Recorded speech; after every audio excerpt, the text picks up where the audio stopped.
How much time do Americans spend with their devices and media? Hi, everybody. I'm Pierre Bouvard, Chief Insights Officer here at Cumulus Media and Westwood One. There is a major disconnect between the amount of time Americans actually spend with media and devices and the perceptions of media time spent among advertisers and agencies. This is prompting many to tell marketers and agencies that you need to take the me out of media. So we're going to look at this big chasm between perception and reality. We're starting first with a brand new study from Advertiser Perceptions, the gold standard of what marketers and media agencies think. They surveyed 305 marketers a couple of months ago in February. The findings on the perception of time spent with media of average Americans was compared to the reality of Nielsen's total audience report. So we have perception from the advertiser perception studies, and then the actual reality of the time spent with devices and media from Nielsen's total audience report. So let's get right to it. First, we find to the left of your screen, marketers and agencies dramatically underestimate the amount of time that Americans spend with live and time shifted TV. So the hours were aggregated, and media agencies and marketers think that the average Americans only spend about 25% of their time with live and time shifted linear TV, when in reality, it's 33%. And then to the middle of your screen, we talk about time spent on a smartphone, time spent on a TV connected device. Interestingly, marketers underestimating the actual amount of time that Americans are spending on their smartphones and connected TV devices. And lastly, AM/FM radio has the biggest disconnect between actual and perceived time spent. Marketers think only 9% of total US media time spent goes to radio, when in reality, it's 15%.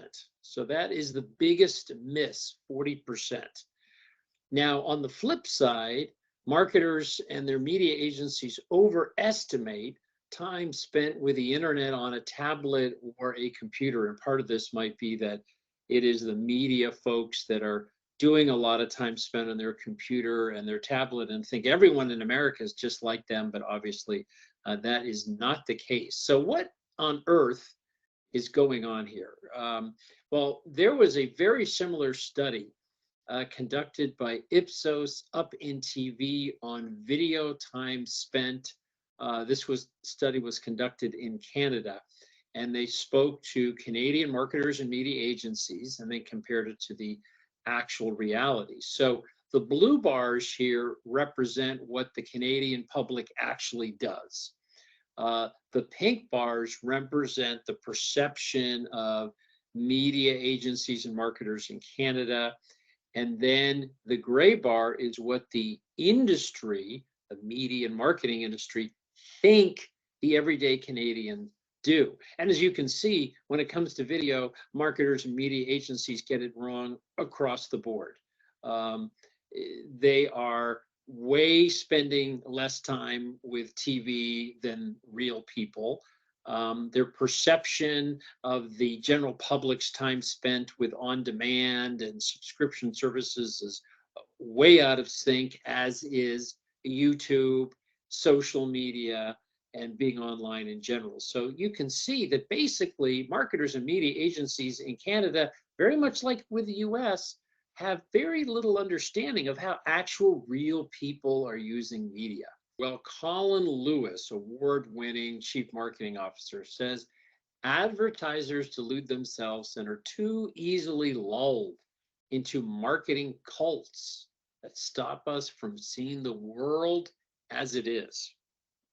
Bob Hoffman, the legendary former agency owner, author, and in-demand conference presenter, says that how can professional people who work in an industry that is largely constructed on media behavior be so astoundingly misinformed?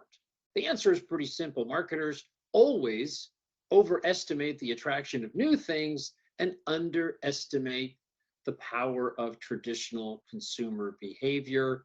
Mark Ritson, the legendary marketing professor, basically says marketers need to take the me out of media. He says there's increasing global evidence that marketers are basing their media choices on their own behavior, or that's stoked by digitally obsessed marketing media, rather than the actual audience data.